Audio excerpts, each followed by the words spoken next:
देश नूं आज़ाद होया करीब 73 साल हो चुके ने और इन्हां 73 सालों के विच जिहड़े वंड दे जिहड़े जख्म ने वो अल्ले ही ने, जख्म भरे नहीं गए तो ना ही जख्मां ते मलम लाउण दी सरकारां वल्लों कोशिश की गई।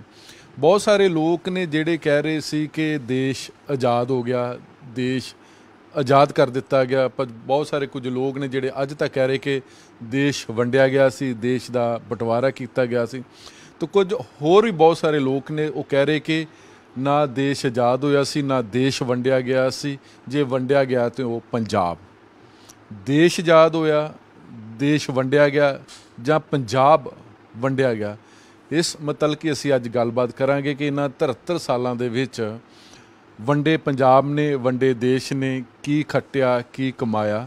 तो इस बाबत असीं गलबात करांगे। साडे नाल ने पंजाब के साबका वजीर हरनेक सिंह घड़ूआ, जिन्हां ने इस बंटवारे के दर्द नूं अपनी कलम दे विच भी परोया सी ते उन्हां ने कुछ एक दहाक पहलां किताब भी लिखी सी, उठ गए गवांढों जार।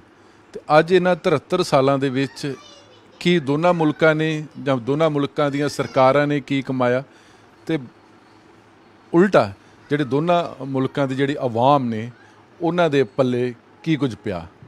कुड़ा साहब बहुत बहुत स्वागत है जी। सर, इन्हां 73 सालों तो लगता है कि दोनों मुल्कां दीयां सरकारां ने तो बहुत कुछ खट लिया होगा, जे किसी ने नहीं खट्टिया तो वो दोनों मुल्कां दी आवाम ने तो गवाया ही गवाया। जे असीं कहीए कि आवाम ने खट्टिया, आवाम ने तो कुछ नहीं ना। आवाम चाहती सी कि देश का बंटवारा होवे। इहदे पिछे लीडरां दा बहुता हत्थ है।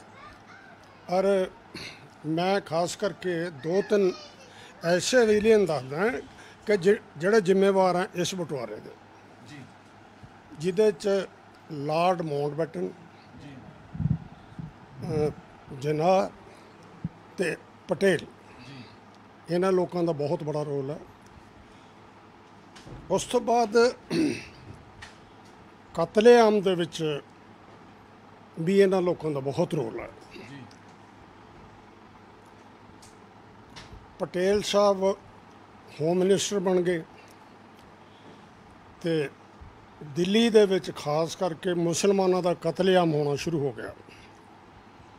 लॉर्ड माउंटबेटन डेली एक मीटिंग करता सी, जिहदे च रिव्यू हुंदा सी कि हालात की है, कोई नुकसान तो नहीं हो रहा है, जो हो रहा है। एक दिन उस मीटिंग दे विच जवाहर लाल ने कहा कि मेरे कोलों तो बर्दाश्त नहीं हुंदा जो कुछ हो रहा है, जिस तरह मुसलमानों को वढ़िया जा रहा है, कुत्तियां बिल्लियां की तरह वढ़िया जा रहा है, तो मैनू बहुत तकलीफ होंदी है इस गल की। तो पटेल कहने लग्या कि पंडित जी नूं तां अपनी सरकार की बदनामी करके कोई स्वाद आउंदा, कहंदा मैं जो सोचदा। चलो उस तो बाद जवाहर लाल चुप कर गया। फिर अगे चली गल ये कि महात्मा गांधी ने भी बड़ा कहा कि इनू कंट्रोल करा जाए। तो अखीर च महात्मा गांधी ने एक दिन भुख हड़ताल रखती। भुख हड़ताल असल चो पटेल के खिलाफ सी, होर किसी के खिलाफ नहीं सी। पटेल कहता भी मैं तो बंबई चलिया। तो मौलाना अब्दुल कलाम आज़ाद ने कहा कि इदा ना कर, महात्मा जी मरन वरते बैठे हैं तो तुसी बंबे जा रहे हो, ये चंगा थोड़ी लगता। उन्हें उही लफ्ज़ महात्मा गांधी वास्ते वरते कि महात्मा गांधी नूं भी हिंदुओं की बदनामी करके स्वाद आउंदा। चलिया गया। उस तो बाद तो जी वड टुक हुई है, ये दिल्ली हुई कि उधर पाकिस्तान तो भी? ये तो नहीं कि शुरुआत दिल्ली तो हुई है या पाकिस्तान तो शुरुआत हुई है? शुरुआत मैं दस देना कितों हुई। इस दंगियां की जो शुरुआत है ये कोई 3-4 शहरों तो हुई है, जिहदे विच लाहौर, अमृतसर, टैक्सला ते रावलपिंडी, इन्हां शहरों के विचों शुरू हुई है तो फिर अगे वधदी चली गई। ਆਪਾਂ ਇਹ ਤਾਂ ਨਹੀਂ ਕਹਿ ਸਕਦੇ ਕਿ ਜਿਹੜੀ ਸ਼ੁਰੂਆਤ ਵੱਢ ਟੁੱਕ ਦੀ ਦਿੱਲੀ ਤੋਂ ਹੋਈ ਆ? नहीं, दिल्ली बाद हुई। दिल्ली तो 100% पटेल ने करवाई। ਉਹ ਗੱਲ ਇਹ ਤੁਹਾਡੀ ਸੁਣੀ ਸੁਣਾਈ ਗੱਲ ਹੈ ਕਿ ਕਿਤਾਬਾਂ ਦੇ ਵਿੱਚ ਜਿਹੜਾ ਤੁਸੀਂ ਪੜ੍ਹਿਆ ਹੈਗਾ ਜੀ? ਲਾਰਡ ਮਾਊਂਟਬੈਟਨ ਆ ਜਿਹੜੀ ਕਿਤਾਬ ਮੈਂ ਪੜ੍ਹੀ ਹੈ ਪਿੱਛੇ ਮੌਲਾਨਾ ਅਬੁਲ ਕਲਾਮ ਆਜ਼ਾਦ ਦੀ, ਇਹ ਉਹਦੇ ਵਿੱਚ ਤੇ ਉਹਦੇ 'ਚ ਕਿਹਾ ਗਿਆ ਕਿ ਮੁਸਲਮਾਨਾਂ ਨਾਲ ਜ਼ਿਆਦਤੀ ਹੋ ਰਹੀ ਹੈ। ਤਾਂ ਪਟੇਲ ਕਹਿੰਦਾ ਵੀ ਜੇ ਸਿੱਖ ਤੇ ਹਿੰਦੂ ਮੁਸਲਮਾਨਾਂ ਦਾ ਕਤਲੇਆਮ ਨਾ ਕਰਦੇ ਤਾਂ ਇਹਨਾਂ ਨੇ ਉਹਦਾ ਕਰ ਦੇਣਾ ਸੀ। ਇਹਨਾਂ ਕੋਲ ਬਹੁਤ ਅਸਲਾ ਜਮ੍ਹਾਂ ਕਰਿਆ ਹੋਇਆ। ਚਲੋ ਲਾਰਡ ਮਾਊਂਟਬੈਟਨ ਕਹਿੰਦਾ ਵੀ ਚਲੋ ਆਪਾਂ ਇਹੀ ਦੇਖ ਲੈਂਦੇ ਹਾਂ ਵੀ ਕਿੰਨਾ ਕੁ ਅਸਲਾ ਕਿਹਦੇ ਕੋਲ ਜਮ੍ਹਾਂ ਕਰਿਆ। ਇਹ 3-4 ਪੌਕਟਾਂ ਸੀ ਮੁਸਲਮਾਨਾਂ ਦੀਆਂ ਜਿਹੜੀਆਂ ਸਬਜ਼ੀ ਮੰਡੀ ਤੇ ਹੋਰ ਦੂਜਾ ਤੀਜਾ, ਉੱਥੇ ਚਲੇ ਗਏ। ਉੱਥੇ ਕੀ ਮਿਲਿਆ? ਸਬਜ਼ੀ ਕੱਟਣ ਵਾਲਾ ਚਾਕੂ, ਪਲਾਸ ਮਿਲਿਆ, ਰੰਚ ਮਿਲਿਆ ਜਾਂ ਕੋਈ ਹੋਰ ਛੋਟੀ ਮੋਟੀ ਇਹੀ ਜਿਹੀ ਚੀਜ਼ ਮਿਲੀ। ਫਿਰ ਮਾਊਂਟਬੈਟਨ ਨੇ ਮਜ਼ਾਕ ਦੇ ਵਿੱਚ ਕਿਹਾ ਵੀ ਇਹਨਾਂ ਹਥਿਆਰਾਂ ਦੇ ਨਾਲ ਤਾਂ ਪੂਰੀ ਦਿੱਲੀ ਕਬਜ਼ਾ ਕਰੀ ਜਾ ਸਕਦੀ ਹੈ ਕਹਿੰਦਾ। ਤੇ ਚਲੋ ਫਿਰ ਆ ਗਏ ਤੇ ਅੱਗੇ ਗੱਲ ਇਹ ਅਫਸੋਸ ਦੀ ਕਿ ਮਹਾਤਮਾ ਗਾਂਧੀ ਜੀ ਨੇ ਕੋਸ਼ਿਸ਼ ਕੀਤੀ ਬੜੀ, ਪਰ ਗੱਲ ਬਣੀ ਨਹੀਂ। ਇਹਦੇ ਇੱਕ ਬਹੁਤ ਵੱਡਾ ਦੁਖਾਂਤ ਸੀ ਜਿਹੜੇ ਅੱਜ ਵੀ ਉਹਦੇ ਜ਼ਖਮ ਅੱਲੇ ਨੇ, ਉਹ ਭਰੇ ਨਹੀਂ ਜਾਣੇ ਹੈਗੇ। ਮੇਰਾ ਸਵਾਲ ਹੈ ਕਿ 73 ਸਾਲ ਹੋ ਗਏ ਨੇ, ਸਰਕਾਰਾਂ ਤੁਹਾਨੂੰ ਲੱਗਦਾ ਕਿ ਅੱਜ ਵੀ ਆਵਾਮ ਨੂੰ ਇੱਕ ਦੂਜੇ ਨੂੰ ਮਿਲਣ ਨਹੀਂ ਦੇਣਾ ਚਾਹੁੰਦੇ, ਜਿੰਨੇ ਉਹ ਜ਼ਹਿਰ ਦੇ ਜਿਹੜੇ ਬੀਜ ਆ ਉਹ ਬੋ ਰਹੇ ਨੇ? ਨਹੀਂ, ਜੇ ਸਰਕਾਰਾਂ ਨੇ ਲੋਕਾਂ ਨੂੰ ਮਿਲਣ ਦਿੱਤਾ ਤੇ ਫਿਰ ਇਹ ਵੋਟਾਂ ਕਿੱਥੋਂ ਲੈਣਗੇ? ਗੱਲ ਤਾਂ ਇਹ ਵੀ ਜਦੋਂ ਮੈਂ ਇੱਥੇ ਮੇਲਾ ਕਰਾਇਆ ਉਹਦੇ 'ਚ ਬਹੁਤ ਬੜੀ ਗਿਣਤੀ 'ਚ ਲੋਕੀ ਬੁਲਾਏ। ਉਹਨਾਂ ਨੇ ਆ ਕੇ ਦੇਖਿਆ ਤੇ ਉਹ ਲੋਕਾਂ ਨੇ ਜੱਫੀਆਂ ਪਾਈਆਂ, ਪਿਆਰ ਕੀਤਾ। ਉਹਨਾਂ ਨੂੰ ਉੱਥੇ ਵਾਲੀ ਇੰਟੈਲੀਜੈਂਸ ਨੇ ਉਤਰਦਿਆਂ ਹੀ ਕਿਹਾ ਕਿ ਦੇਖੋ ਜੋ ਕੁਝ ਤੁਹਾਨੂੰ ਮਿਲਿਆ ਉੱਥੋਂ ਲੋਕਾਂ ਨੇ ਪਿਆਰ ਕੀਤਾ, ਵੀ ਤੁਸੀਂ ਇਹ ਨਾ ਕਰਨਾ ਕਿਤੇ ਇੱਥੇ ਆ ਕੇ ਪ੍ਰਚਾਰ ਕਰਨਾ ਸ਼ੁਰੂ ਕਰ ਦਿਓ। ਇਸੇ ਤਰ੍ਹਾਂ ਇਹ ਹੁੰਦਾ ਕਿ ਜਦੋਂ ਉੱਧਰੋਂ ਆਉਂਦੇ, ਜਦੋਂ ਇੱਧਰੋਂ ਜਾਂਦੇ ਆ ਤੇ ਏਜੰਸੀਆਂ ਕਹਿੰਦੀ ਕਿ ਪ੍ਰਚਾਰ ਨਾ ਕਰੋ ਇਸ ਗੱਲ ਦਾ ਕਿ ਲੋਕ ਸਾਨੂੰ ਪਿਆਰ ਕਰਦੇ। ਇਹ ਲੱਗਦਾ ਕਿ ਅੱਜ ਵੀ 73 ਸਾਲ ਬਾਅਦ ਜਿਹੜੀ ਸਰਕਾਰਾਂ ਦੀ ਸੀ ਸ਼ਰਾਰਤ ਆ ਉਹ ਕਾਇਮ ਆ, ਸਾਜ਼ਿਸ਼ ਅੱਜ ਵੀ ਕਾਇਮ ਆ? ਹਾਂ, ਬਿਲਕੁਲ ਕਾਇਮ ਆ। ਇਹ ਤਾਂ ਜਿਹੜੀਆਂ ਵੋਟਾਂ ਇਸੇ ਗੱਲ 'ਤੇ ਮਿਲਦੀਆਂ। ਪਿੱਛੇ ਪੁਲਵਾਮਾ ਕਾਂਡ ਹੋਇਆ, ਉਹਦੇ 'ਚ ਜੋ ਮੇਰੀ ਆਪਣੀ ਰੀਡਿੰਗ ਹੈ ਜਾਂ ਮੇਰੀ ਰਾਏ ਹੈ ਕਿ ਪੁਲਵਾਮਾ ਦੇ ਵਿੱਚ ਜੋ ਧਮਾਕਾ ਹੋਇਆ, ਧਮਾਕਾ ਕਰਨ ਵਾਲਾ ਸੁਈਸਾਈਡਲ ਬੰਬਰ ਸੀ ਜਿਹੜਾ, ਉਹ ਇੰਡੀਅਨ ਸੀ, ਔਰ ਉਹ ਜੋ ਮਟੀਰੀਅਲ ਸੀ ਉਹ ਵੀ ਇੰਡੀਅਨ ਸੀ। ਤੇ ਉਹ ਤੋਂ ਬਾਅਦ ਸਾਡਾ ਪ੍ਰਧਾਨ ਮੰਤਰੀ ਕਹਿੰਦਾ ਅਸੀਂ ਘੁਸ ਕੇ ਮਾਰਾਂਗੇ। ਪਹਿਲਾਂ ਇਹ ਤਾਂ ਦੇਖੋ ਵੀ ਉਹ ਸਾਡਾ ਹੀ ਆਪਣਾ ਇੱਥੇ ਕੌਣ ਜਿਹੜਾ ਬੰਦਾ ਜਿਹੜਾ ਸੁਈਸਾਈਡਲ ਬੰਬ ਬਣਿਆ, ਕੌਣ ਬੰਦਾ ਉਹ ਜਿਹਦੇ ਕੋਲ ਮਟੀਰੀਅਲ ਆਇਆ। ਬਾਕੀ ਗੱਲਾਂ ਬਾਅਦ 'ਚ ਕਰੋ। ਤੁਹਾਨੂੰ ਪਤਾ ਜਿਹੜੇ ਇਦਾਂ ਦੇ ਲੋਕ ਸਵਾਲ ਕਰਦੇ ਨੇ ਉਹਨਾਂ ਨੂੰ ਅੱਜ ਕੱਲ੍ਹ ਕਹਿ ਦਿੰਦੇ ਕਿ ਉਹ ਦੇਸ਼ ਵਿਰੋਧੀ ਨੇ। ਹਾਂ, ਇਹ ਤਾਂ ਹੈ, ਇਹ ਤਾਂ ਕਹਿੰਦੇ ਹੀ ਆ ਜੀ। ਉਹ ਤਾਂ ਜੇ ਤੁਸੀਂ ਸੱਚੀ ਗੱਲ ਕਰੋਗੇ ਫਿਰ ਦੇਸ਼ ਵਿਰੋਧੀ ਤਾਂ ਬਣੋਗੇ। ਲੱਗਦਾ ਕਿ ਆਵਾਮ ਜਿਹੜੇ ਦੋਨਾਂ ਮੁਲਕਾਂ ਦੀ ਆ ਜਿਹੜੀ ਵੰਡੇ ਗਏ ਅੱਜ ਇਕੱਠੇ ਹੋਣਾ ਚਾਹੁੰਦੇ ਹੈਗੇ ਨੇ, ਜਾਂ ਸਰਹੱਦਾਂ ਦੀ ਜਿਹੜੀ ਨੇ ਉਹਦੀ ਕੋਈ ਇੱਕ ਪੱਕੀ ਲਾਈਨ ਹੁੰਦੀ ਹੈ ਕਿ ਕਹਿੰਦੇ ਸਰਹੱਦ ਲਗਾਤਾਰ ਚੱਲਦੀ ਰਹਿੰਦੀ, ਕਿਸੇ ਜ਼ਮਾਨੇ ਸਤਲੁਜ ਜੀ, ਫਿਰ ਬਿਆਸ ਆ ਗਈ, ਫਿਰ ਰਾਵੀ ਆ ਗਈ, ਫਿਰ ਵਾਘਾ ਆ ਗਈ। ਉਹ ਤਾਂ ਫਰਕ ਪੈਂਦਾ ਰਹਿੰਦਾ ਇਸ ਗੱਲ ਦਾ। ਜਿਹੜੀ ਆਪਣੀ ਸਰਹੱਦ ਹੈ ਇਹਦਾ ਕੁਦਰਤੀ ਇਹ ਤਾਂ ਸਦੀਆਂ ਤੋਂ ਚੇਂਜ ਹੁੰਦੀ ਆਈ। ਇਹ ਜਿਹੜੀ ਦੋਨਾਂ ਮੁਲਕਾਂ ਦੀ ਆਵਾਮ ਆ ਬੜੀ ਕੋਸ਼ਿਸ਼ ਕਰਦੇ ਕਿ ਮੋਮਬੱਤੀਆਂ ਜਗਾਉਂਦੇ ਰਹੇ ਨੇ, ਹਰ ਸਾਲ ਜਗਾਉਂਦੇ ਰਹੇ ਨੇ। ਕੁਲਦੀਪ ਨਈਅਰ ਸਾਹਿਬ ਹੁਣ ਦੁਨੀਆ ਦੇ ਵਿੱਚ ਹੀ ਨਹੀਂ ਰਹੇ, ਤੁਸੀਂ ਵੀ ਉਹਨਾਂ ਦੇ ਵਿੱਚ। ਤੁਹਾਨੂੰ ਲੱਗਦਾ ਕਿ ਇਹ ਜਿਹੜੀਆਂ ਮੋਮਬੱਤੀਆਂ ਜਗਾਉਣ ਦੀ ਜਿਹੜਾ ਉਪਰਾਲੇ ਯਤਨ ਹੋਏ, ਦੋਨਾਂ ਸਰਕਾਰਾਂ ਦੇ ਵਿੱਚ ਕੜਤਨ ਘਟੀ ਹੈ ਕਿਤੇ ਨਾ ਕਿਤੇ, ਕਿ ਜਾਂ ਕੜਤਨ ਅੱਗੇ ਨਾਲੋਂ ਜ਼ਿਆਦਾ ਵਧੀਆ? ਨਹੀਂ ਜੀ, ਘਟਦੀ ਹੈ ਨਾ। ਜਦੋਂ ਤੁਸੀਂ ਇਹੋ ਜਿਹੇ ਐਕਸ਼ਨ ਕਰਦੇ ਹੋ, ਇਹਦਾ ਨਾ ਮੈਂ ਉਹੀ ਤੁਹਾਨੂੰ ਦੁਬਾਰਾ ਮੇਲੇ ਦੀ ਗੱਲ ਦੱਸਦਾ ਵੀ ਉਹ ਲੋਕ ਹੈਰਾਨ ਪਰੇਸ਼ਾਨ ਰਹਿ ਗਏ ਕਿ ਇੰਨਾ ਪਿਆਰ ਕਰਦੇ ਲੋਕ, ਇੰਨਾ ਪਿਆਰ ਕਰਦੇ। ਅਤੇ ਉੱਥੇ ਬੈਠੇ ਹੁਣ ਤਾਂ ਅਗਲੇ ਨੂੰ ਇਹ ਹੈ, ਪਹਿਲੀ ਵਾਰ ਜਿਹੜੇ ਮੇਰੇ ਕੋਲ ਆਏ ਸੀ 3 ਬੰਦੇ ਆਏ ਸੀ, ਉਹ ਪੈਂਟਾਂ ਪਾ ਕੇ ਆਏ। ਉਹ ਕਹਿੰਦੇ ਵੀ ਸਲਵਾਰਾਂ ਨਹੀਂ ਪਾਈਆਂ ਸੀ ਕਿ ਸਾਨੂੰ ਡਰ ਲੱਗਦਾ ਸੀ। ਇੱਧਰ ਆਏ 2-3 ਦਿਨ ਰਹੇ, ਉਹ ਤੋਂ ਬਾਅਦ ਕੱਢ ਕੇ ਉਹ ਫਿਰ ਸਲਵਾਰਾਂ ਪਾ ਲਈਆਂ। ਉਹ ਕਹਿੰਦੇ ਇੱਥੇ ਤਾਂ ਕਮਾਲ ਹੈ, ਇੱਥੇ ਤਾਂ ਕੋਈ ਗੱਲ ਹੀ ਨਹੀਂ ਹੈ ਇੱਦਾਂ ਦੀ। ਪਿਆਰ ਵਾਲੀ ਲੋਕਾਂ ਦੇ ਵਿੱਚ ਪਿਆਰ ਦੀ ਤਾਂ ਕੋਈ ਕਮੀ ਨਹੀਂ ਹੈਗੀ। ਜੇ ਸਾਡੇ ਉੱਧਰ ਜਾਂਦੇ ਨੇ ਉਹ ਵੀ ਹੱਥੀਂ ਛਾਵਾਂ ਕਰਦੇ ਨੇ, ਉੱਧਰ ਲਿਆਉਂਦੇ ਨੇ ਤੇ ਇੱਧਰ ਵੀ ਲੋਕੀ ਸਿਰ ਤੇ ਚੱਕ ਲੈਂਦੇ ਨੇ।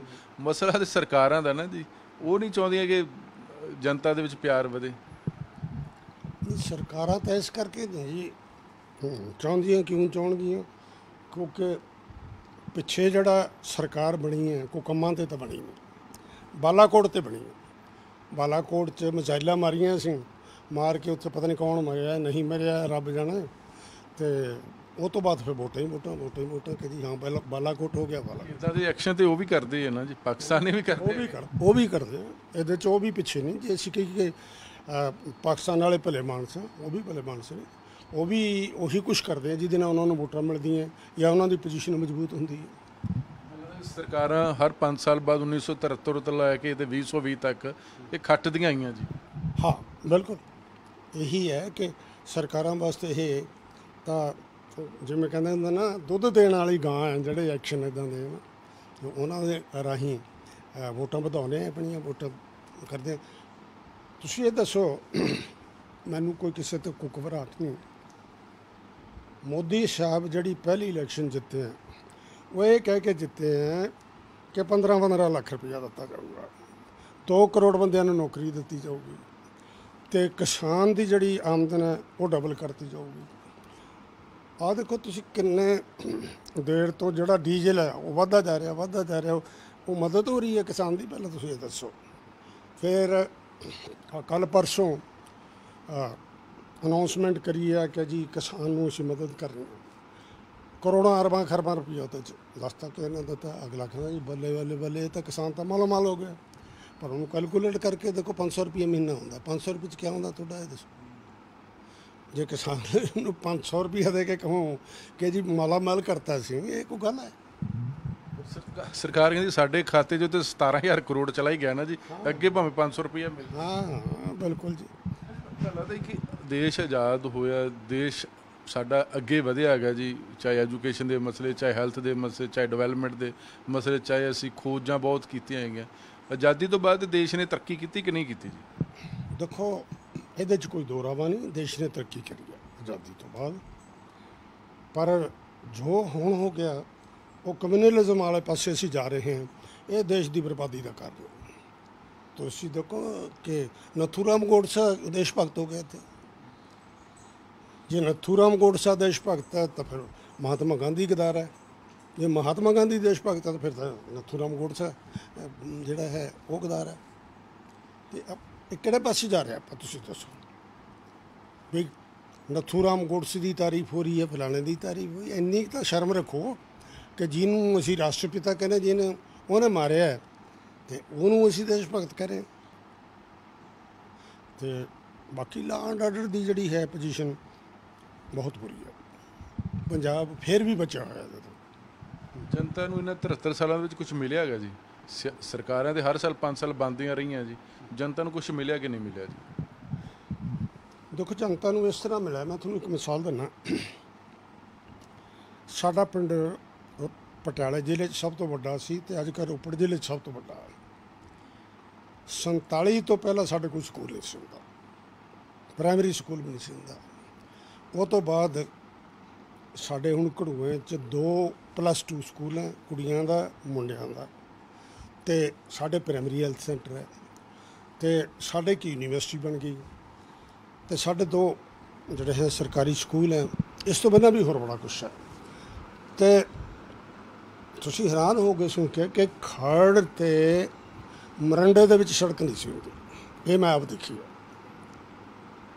ਤੇ ਹੁਣ ਖੜ ਮਰੰਡੇ ਦੀ ਵੀ ਹੈ 4 ਲੇਨ 6 ਲੇਨ।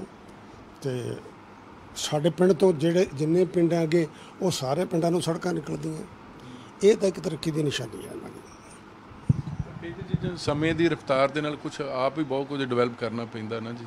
ਇਹ ਤਾਂ ਹੋਣੀ ਸੀ ਡਿਵੈਲਪਮੈਂਟ, ਇੰਨੀ ਕਿ ਡਿਵੈਲਪਮੈਂਟ 'ਤੇ ਸਰਕਾਰਾਂ ਦੀ ਜ਼ਿੰਮੇਵਾਰੀ ਵੀ ਬਣਦੀ ਰਹੀ ਹੈ। ਬਣਦੀ ਹੈ, ਬਿਲਕੁਲ ਬਣਦੀ ਹੈ ਸਰਕਾਰ ਦੀ। ਤੇ ਗੱਲ ਤਾਂ ਉਹ ਹੈ ਵੀ ਕਈ ਲੋਕ ਕਹਿਣਗੇ ਜੀ ਅੰਗਰੇਜ਼ ਦਾ ਰਾਜ ਚੰਗਾ ਸੀ ਤੇ ਫਲਾਣਾ ਟਿੰਗੜਾ ਕਿਹਾ ਹੋਇਆ, ਪਰ ਮੈਂ ਕਹਿੰਦਾ ਵੀ ਡਿਵੈਲਪਮੈਂਟ ਹੋਈ ਹੈ, ਇਹਦੇ 'ਚ ਕੋਈ ਦੋ ਰਾਵਾਂ ਨਹੀਂ ਹੈ। ਡਿਵੈਲਪਮੈਂਟ ਹੋਈ ਹੈ। ਗੱਲ ਇਹ ਹੈ ਕਿ ਦੇਖੋ 132 ਕਰੋੜ ਲੋਕ ਆ ਜਿਨ੍ਹਾਂ ਨੂੰ ਅਸੀਂ ਇੱਥੇ ਰੋਟੀ ਕਮਾ ਕੇ ਖਿਲਾ ਰਹੇ ਹਾਂ।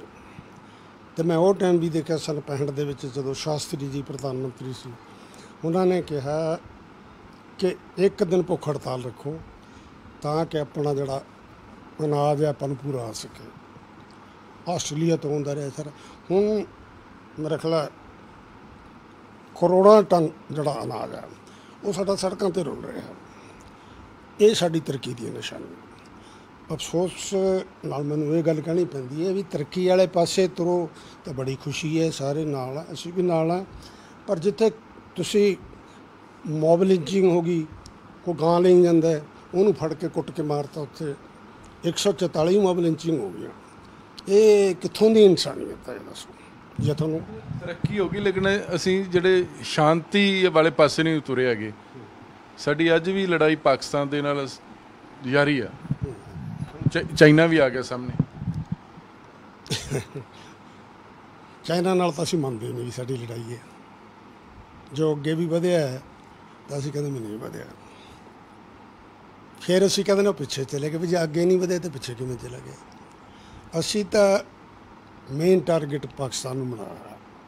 ਪਾਕਿਸਤਾਨ ਦੇ ਨਾਂ 'ਤੇ ਅਸੀਂ ਵੋਟਾਂ ਜ਼ਿਆਦਾ ਮਿਲਦੀਆਂ ਸਾਨੂੰ ਅਤੇ ਅਸੀਂ ਗਾਲਾਂ ਕੱਢਣੀਆਂ ਨੇ ਪਾਕਿਸਤਾਨ ਨੂੰ, ਇਹ ਹੈ ਉਹ ਹੈ ਫਲਾਣਾ ਢੀਂਗੜਾ। ਅਤੇ ਉੱਧਰ ਵੀ ਮੌਲਵੀ ਬੈਠੇ, ਜਿਹੜੇ ਮੌਲਵੀਆਂ ਦਾ ਕੰਮ ਹੀ ਇਹ ਹੈ ਕਿ ਇੰਡੀਆ ਨੂੰ ਗਾਲਾਂ ਕੱਢਣੀਆਂ, ਇਹ ਉਹਨਾਂ ਦਾ ਕੰਮ ਹੈ।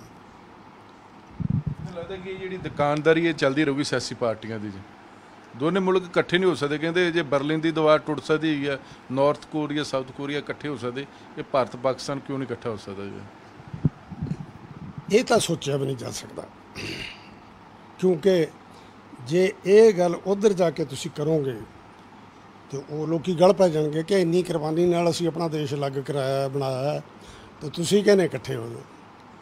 ਸਿਰਫ ਇਹੀ ਹੈ ਕਿ ਆਪਾਂ ਕੋਸ਼ਿਸ਼ ਕਰੀਏ ਅਤੇ ਕਹੀਏ ਕਿ ਰਸਤੇ ਖੁੱਲ੍ਹਣੇ ਚਾਹੀਦੇ। ਜਿਹੜੀ ਤਾਰ ਲੱਗੀ ਹੈ ਨਾ ਉਹ ਕੰਡਿਆਂ ਦੀ ਬਜਾਏ ਫੁੱਲਾਂ ਦੀ ਹੋਵੇ ਤਾਂ ਜ਼ਿਆਦਾ ਅੱਛੀ ਗੱਲ ਹੈ। ਅਤੇ ਇਹਦੇ 'ਤੇ ਤਾਂ ਜਿਹੜਾ ਮੌਲਵੀ ਟੱਬਰ ਹੈ ਨਾ, ਜੇ ਕਹੋਗੇ ਇਕੱਠੇ ਹੋ ਜਾਓ ਉਹ ਤਾਂ ਮਰ ਜਾਣਗੇ ਇਸ ਗੱਲ 'ਤੇ ਲੜ ਕੇ। ਉੱਥੇ ਵੀ ਇਹ ਦੇਖੋ ਜੀ ਸਾਨੂੰ ਬੇਵਕੂਫ ਬਣਾ ਰਹੇ, ਅਸੀਂ ਇੰਨਾ ਔਖਾ ਪਾਕਿਸਤਾਨ ਬਣਾਇਆ, ਇਸ ਤਰ੍ਹਾਂ ਦੀ ਗੱਲ ਉਹਦੇ 'ਚ ਹੈ। ਬੜੇ ਪੂਰੀ ਦੁਨੀਆ ਨੇ ਕਿਹਾ ਸੀ ਜੇ ਕਰਤਾਰਪੁਰ ਲਾਂਘਾ ਜਦੋਂ ਬਾਬੇ ਨਾਨਕ ਦਾ ਖੁੱਲ੍ਹ ਗਿਆ ਤੇ ਦੋ ਮੁਲਕਾਂ ਦੀ ਵਿੱਚ ਸ਼ਾਂਤੀ ਵਧੇਗੀ। ਜੀ ਤੁਹਾਨੂੰ ਲੱਗਦਾ ਕੋਈ ਇੱਕ ਪੀਸ ਦਾ ਉਹ ਮੁਕੱਦਸ ਸਥਾਨ ਹੋ ਸਕਦਾ ਜਿਸ ਸਾਨੂੰ ਲੱਗਦਾ ਕਿ ਹਾਂ ਦੋਨਾਂ ਮੁਲਕਾਂ ਦੇ ਵਿੱਚ ਇਕੱਠੇ ਨਾ ਹੋਣ ਲੇਕਿਨ ਜਿਹੜੀ ਆ ਬਾਰਡਰਾਂ ਦੇ ਦੋਵਾਂ, ਚਾਹੇ ਉੱਧਰਲੀ ਮਾਂ ਚਾਹੇ ਇੱਧਰਲੀ ਮਾਂ, ਜਿਨ੍ਹਾਂ ਦੇ ਪੁੱਤ ਸ਼ਹੀਦ ਹੋ ਰਹੇ ਨੇ ਉਹ ਹੁਣੋਂ ਬੰਦ ਹੋ ਜਾਣਗੇ? ਨਹੀਂ, ਉਹ ਤਾਂ ਦੇਖੋ ਗੱਲ ਹੈ ਵੀ ਇਹਦੇ ਨਾਲ ਕੁਛ ਨਾ ਕੁਛ ਤਾਂ ਆਪਣੀ ਨੇੜਤਾ ਬਣਦੀ ਆ। ਇਹ ਕੋਈ ਦੋ ਰਾਵਾਂ ਨਹੀਂ ਇਹਦੇ 'ਚ, ਉੱਥੇ ਜਾਣ ਨਾਲ ਅਤੇ ਆਉਣ ਨਾਲ। ਅਤੇ ਅਗਲੀ ਗੱਲ ਇਹ ਹੈ ਕਿ ਸਾਨੂੰ ਪੀਪਲ ਟੂ ਪੀਪਲ ਕੰਟੈਕਟ ਵਧਾਉਣਾ ਚਾਹੀਦਾ। ਵੀਜ਼ੇ ਸਖਾਲੇ ਕਰਨੇ ਚਾਹੀਦੇ, ਅਤੇ ਜੇ ਵੀਜ਼ੇ ਨਹੀਂ ਸਖਾਲੇ ਕਰਾਂਗੇ ਤਾਂ ਉੱਥੇ ਗੱਲ ਮੁੜ ਕੇ ਉਹੀ ਆ ਜਾਂਦੀ ਹੈ ਕਿ ਨਹੀਂ ਵਧਾ ਰਹੀਆਂ ਸਰਕਾਰਾਂ ਪੀਪਲ ਟੂ ਪੀਪਲ ਕੰਟੈਕਟ। ਇਸ ਕਰਕੇ ਨਹੀਂ ਵਧਾ ਰਹੀਆਂ ਕਿ ਜੇ ਲੋਕ ਆਉਣੇ ਜਾਣੇ ਸ਼ੁਰੂ ਹੋ ਗਏ, ਲੋਕ ਮਿਲਣੇ ਸ਼ੁਰੂ ਹੋ ਗਏ, ਉਹ ਤਾਂ ਫਿਰ ਸਾਰੀਆਂ ਗੱਲਾਂ ਖੁੱਲ੍ਹ ਜਾਣਗੀਆਂ। ਸਰਕਾਰਾਂ ਨਹੀਂ ਚਾਹੁੰਦੀਆਂ ਕਿ ਜਨਤਾ ਆਪਸ ਦੇ ਵਿੱਚ ਮਿਲੇ। ਜੀ ਗੱਲ ਇਹ ਵੀ ਜੇ ਆਪਾਂ ਨੂੰ ਪਾਕਿਸਤਾਨ ਨੂੰ ਗਾਲਾਂ ਕੱਢ ਕੇ ਜਾਂ ਪਾਕਿਸਤਾਨ ਨੂੰ ਇੰਡੀਆ ਨੂੰ ਗਾਲਾਂ ਕੱਢ ਕੇ ਵੋਟਾਂ ਮਿਲਦੀਆਂ ਤਾਂ ਫਿਰ ਕੀ ਲੋੜ ਆ ਅਗਲਿਆਂ ਨੂੰ ਕੋਈ ਕੰਮ ਕਰਨ ਦਾ ਤਾਂ ਦੂਜਾ ਹੋਰ ਦੀ ਗੱਲ। ਜੀ ਉੱਧਰ ਇੰਨੇ ਮੌਲਵੀ ਕੱਟੜ ਹੈਗੇ ਨੇ ਤੇ ਸਾਡੇ ਪਾਸੇ ਵੀ ਤਾਂ ਬਹੁਤ ਸਾਰੇ ਲੋਕ ਕੱਟੜ ਨੇ ਨਾ, ਜਿਹੜੇ ਚਾਹੁੰਦੇ ਨਹੀਂ ਕਿ ਲੋਕ ਇੱਕ ਦੂਜੇ ਨਾਲ ਮਿਲਣ, ਇੱਕ ਦੂਜੇ ਦੇ ਨਾਲ ਅੱਗੇ ਪਿਆਰ ਮੁਹੱਬਤ ਜਾਂ ਪੀਂਘਾਂ ਝੂਟਣ। ਜੀ RSS ਅਤੇ ਹਿੰਦੂ ਮਹਾਸਭਾ ਇਹ ਸਾਡੇ ਮੌਲਵੀ ਹੈ, ਇਹਨਾਂ ਦਾ ਵੀ ਇਹੀ ਕੋਸ਼ਿਸ਼ ਹੈ। ਕਿਆ ਕਰਨਾ ਤੁਸੀਂ ਦੇਖੋ, ਪਿੱਛੇ ਇੱਕ ਹਿੰਦੂ ਮਹਾਸਭਾ ਦੀ ਲੇਡੀ ਨੇ ਮਹਾਤਮਾ ਗਾਂਧੀ ਦੇਵ ਬਣਾ ਕੇ ਨਾ ਬੁੱਤ ਜੇ ਉਹਨਾਂ 'ਚ ਗੋਲੀਆਂ ਮਾਰੀਆਂ। ਤੁਸੀਂ ਦੱਸੋ ਕਿਆ ਨਿਕਲਦਾ ਇਹਦੇ 'ਚ? ਸਵਾਏ ਜ਼ਹਿਰ ਪੈਦਾ ਕਰਨ ਤੋਂ, ਜ਼ਹਿਰ ਭਰਨ ਤੋਂ ਬਿਨਾਂ। ਅਤੇ ਇਹੋ ਜਿਹੇ ਜਿਹੜੇ ਕੰਮ ਕਰਦੇ ਆ ਇਹ ਆਹ ਜਿਹੜੇ ਮੌਬ ਲਿੰਚਿੰਗ ਵਾਲੇ, ਮੈਂ ਕਹਿੰਦਾ ਗਾਵਾਂ ਵਾਲੇ, ਇਹ ਵੀ ਤਾਂ ਮੌਲਵੀ ਹੈ। ਤੁਹਾਨੂੰ ਕੋਈ ਗਾਂ ਦੀ ਤਕਲੀਫ ਹੈ, ਤੁਸੀਂ ਥਾਣੇ ਜਾਓ ਕਿ ਜੀ ਇਹ ਬੰਦਾ ਗਾਂ ਲਈ ਜਾਂਦਾ ਅਤੇ ਇਹ ਗਾਂ ਨੂੰ ਕਤਲ ਕਰਨਾ ਚਾਹੁੰਦਾ, ਅੱਗੇ ਪੁਲਿਸ ਵਾਲੇ ਕਰਨ ਜੋ ਕਰਨਾ, ਅਤੇ ਤੁਸੀਂ ਉਹ ਕੁੱਟ ਕੇ ਮਾਰਨਾ ਸ਼ੁਰੂ ਕਰ ਦਿੰਦੇ ਹੋ। ਮੈਂ ਦੇਖਿਆ ਕਿ ਮੁੰਡਾ ਨੌਜਵਾਨ ਬੰਨਿਆ ਹੋਇਆ ਉਹਨੂੰ ਕੁੱਟ ਰਹੇ, ਕਹਿੰਦੇ ਕਹਿ ਜੈ ਸ਼੍ਰੀ ਨੂੰ, ਉਹ ਕਹਿੰਦਾ ਜੈ ਸ਼੍ਰੀ ਰਾਮ, ਕਹਿੰਦੇ ਕਹਿ ਜੈ ਸ਼੍ਰੀ ਰਾਮ, ਉਹ ਫਿਰ ਜੈ ਸ਼੍ਰੀ ਰਾਮ। ਜਦ 23ਵਾਂ ਡੰਡਾ ਮਾਰਿਆ ਉਹ ਮਰ ਗਿਆ ਵਿਚਾਰਾ। ਜੈ ਦੱਸੋ, ਜੈ ਸ਼੍ਰੀ ਰਾਮ ਨੂੰ ਤੁਸੀਂ ਕਤਲਾਂ ਨਾਲ ਜੋੜਦੇ? ਜਿਹੜੇ ਦੋਨੇ ਮੁਲਕ ਆ ਇਹ ਹਥਿਆਰਾਂ ਦੀ ਮੰਡੀ ਬਣ ਚੁੱਕਾ ਹੈਗਾ। ਜੇ ਇਦਾਂ ਦੀ ਅਸੀਂ ਕੜੱਤਣ ਦੇ ਜਿਹੜੇ ਬੀਜ ਬੋਏ ਹੋਏ ਨੇ, ਉੱਥੇ ਦੇ ਫੁੱਲਾਂ ਦੀ ਵਰਖਾ ਤੇ ਹੋ ਨਹੀਂ ਸਕਦੀ ਜੀ। ਨਹੀਂ, ਇਹ ਤਾਂ ਦੇਖੋ ਗੱਲ ਇਹ ਹੁਣ ਇੱਕ ਨਵਾਂ ਮਸਲਾ ਇਹ ਆ ਗਿਆ ਸਾਡੇ ਵਾਸਤੇ ਚਾਈਨਾ ਦਾ, ਕਿਉਂਕਿ ਚਾਈਨਾ ਨੂੰ ਸਾਡੇ ਪ੍ਰਧਾਨ ਮੰਤਰੀ ਨੇ ਬੜੀ ਕੋਸ਼ਿਸ਼ ਕੀਤੀ, ਝੂਟੇ ਚਾਟੇ ਉਹਨੂੰ ਦਿੱਤੇ ਇੱਥੇ, ਪਰ ਨਹੀਂ ਗੱਲ ਬਣੀ। ਅਤੇ ਦੂਜੀ ਗੱਲ ਇਹ ਹੈ ਕਿ ਅਸੀਂ ਪਰਦੇ ਪਾਈ ਜਾਂਦੇ ਹਾਂ, ਗੱਲ 'ਤੇ ਪਰਦੇ ਪਾਈ ਜਾਂਦੇ ਹਾਂ। ਜਿੱਥੇ ਉਹ ਸਾਡਾ ਨੁਕਸਾਨ ਕਰਦੇ ਆ ਉੱਥੇ ਪੂਰੇ ਮੁਲਕ ਨੂੰ ਇਕੱਠਾ ਕਰੋ ਕਿ ਭਾਈ ਆਹ ਸਾਡਾ ਨੁਕਸਾਨ ਹੋ ਰਿਹਾ, ਇੱਥੇ ਆਪਾਂ ਇਹਨੂੰ ਟੱਕਰਦੇ ਨਹੀਂ, ਆਓ ਇਕੱਠੇ ਹੋ ਕੇ ਬੈਠੀਏ। ਵਿਰਾਜ ਦੇ ਸਵਾਲ ਅਸੀਂ ਇਹਨਾਂ 73 ਸਾਲਾਂ ਦੇ ਵਿੱਚ ਕੁਝ ਖੱਟਿਆ ਸਾਡੀ ਝੋਲੀ ਦੇ ਵਿੱਚ, ਕੁਝ ਪਿਆ ਗਿਆ, ਨਹੀਂ ਸਾਡੀ ਝੋਲੀ ਖਾਲੀ ਰਹੀ ਹੈਗੀ। ਨਹੀਂ, ਝੋਲੀ 'ਚ ਤਾਂ ਦੇਖੋ ਮੈਂ ਉਹੀ ਗੱਲ ਕਰਦਾ ਕਿ ਡਿਵੈਲਪਮੈਂਟ ਤਾਂ ਬਹੁਤ ਹੋਈ ਆ, ਆਪਾਂ ਇਸ ਗੱਲ ਨੂੰ ਮੰਨਣਾ ਪਏਗਾ। ਪਰ ਗੱਲ ਇਹ ਹੈ ਵੀ ਜ਼ਿਆਦਾ ਚੰਗੀ ਗੱਲ ਇਹ ਹੈ ਕਿ ਆਪਾਂ ਆਲੇ ਦੁਆਲੇ ਦੇ ਨਾਲ ਠੀਕ ਠਾਕ ਰੱਖ ਕੇ ਚੱਲੀਏ ਅਤੇ ਆਪਾਂ ਨਿਸ਼ਾਨਾ ਬਣਾਈਏ। ਅਤੇ ਇੱਦੋਂ ਵੀ ਖਤਰਨਾਕ ਜਿਹੜੀ ਗੱਲ ਮੈਂ ਪਹਿਲਾਂ ਕਹਿ ਕੇ ਹਟਿਆ ਉਹ ਹੈ ਫਿਰਕਾ ਪ੍ਰਸਤੀ। ਜਦੋਂ ਤੁਸੀਂ ਫਿਰਕਾ ਪ੍ਰਸਤੀ ਨੂੰ ਹਵਾ ਦਿਓਗੇ ਨਾ, ਅਤੇ ਫਿਰ ਇਹਦਾ ਰਿਜ਼ਲਟ ਤਾਂ ਭੈੜਾ ਹੀ ਮਿਲੂ। ਬਹੁਤ ਮਿਹਰਬਾਨੀ। ਨਹੀਂ, ਥੈਂਕ ਯੂ। ਇਸ ਹਨ ਸਰਦਾਰ ਹਰਨੇਕ ਸਿੰਘ ਕੜੂਆ, ਜਿਨ੍ਹਾਂ ਨੇ ਆਪਣੇ ਦਿਲ ਦੀਆਂ ਗੱਲਾਂ ਕੀਤੀਆਂ ਨੇ। ਤੁਸੀਂ ਜਜ਼ਬਾਤ ਵੀ ਸੁਣੇ, ਲੇਕਿਨ ਸਵਾਲ ਹੈ ਕਿ ਚਾਹੇ 73 ਸਾਲ ਹੋ ਚੁੱਕੇ ਨੇ ਸਾਡੀ ਦੇਸ਼ ਨੂੰ, ਚਾਹੇ ਆਜ਼ਾਦੀ ਕਹਿ ਲਓ, ਚਾਹੇ ਦੇਸ਼ ਦਾ ਬਟਵਾਰਾ ਕਹਿ ਲਓ, ਚਾਹੇ ਦੇਸ਼ ਦੀ ਵੰਡ ਕਹਿ ਲਓ, ਜਾਂ ਫਿਰ ਬਹੁਤ ਸਾਰੇ ਲੋਕ ਕਹਿੰਦੇ ਕਿ ਦੋ ਮੁਲਕਾਂ ਦੀ ਵੰਡ ਨਹੀਂ, ਜੇ ਵੰਡਿਆ ਗਿਆ ਸੀ ਤਾਂ ਉਹ ਪੰਜਾਬ। ਪਰ ਸਵਾਲ ਹੈ ਕਿ ਅਸੀਂ ਬਹੁਤ ਕੁਝ ਖੱਟਿਆ ਵੀ ਹੈ, ਸਾਡੀ ਝੋਲੀ ਦੀ ਭਰ ਵੀ ਗਈਆਂ ਨੇ ਜੋ ਅਸੀਂ ਖੱਟੇ ਨੇ, ਪਰ ਲੋਕਾਂ ਦਾ ਬਹੁਤ ਨੁਕਸਾਨ ਹੋਇਆ। ਲਾਜ਼ਮੀ ਤੌਰ 'ਤੇ ਸਰਕਾਰਾਂ ਨੂੰ ਫਾਇਦਾ ਮਿਲਿਆ ਹੋਏਗਾ, ਪਰ ਕੀ ਅਸੀਂ ਡਿਵੈਲਪਮੈਂਟ ਦੇ ਰਾਹ ਤੁਰੇ ਨੇ, ਪਰ ਜੇ ਡਿਵੈਲਪਮੈਂਟ ਦੇ ਨਾਲ ਕੀ ਸਾਨੂੰ ਸ਼ਾਂਤੀ ਵੀ ਚੰਗੀ ਨਹੀਂ ਲੱਗਦੀ, ਕਿ ਅਸੀਂ ਪੀਸਫੁਲ ਨਹੀਂ ਰਹਿ ਸਕਦੇ। ਅਤੇ ਡਿਵੈਲਪਮੈਂਟ ਹੈ ਅਤੇ ਪੀਸ ਹੈ, ਜੇ ਪੀਸ ਨਹੀਂ ਹੈ ਤਾਂ ਫਿਰ ਡਿਵੈਲਪਮੈਂਟ ਵੀ ਸ਼ਾਇਦ ਨਾ ਹੋਵੇ। ਕੈਮਰਾਮੈਨ ਮਨਦੀਪ ਸਿੰਘ ਦੇ ਨਾਲ ਜਗਤਾਰ ਸਿੰਘ, ਵੀ ਨਿਊਜ਼, ਚੰਡੀਗੜ੍ਹ।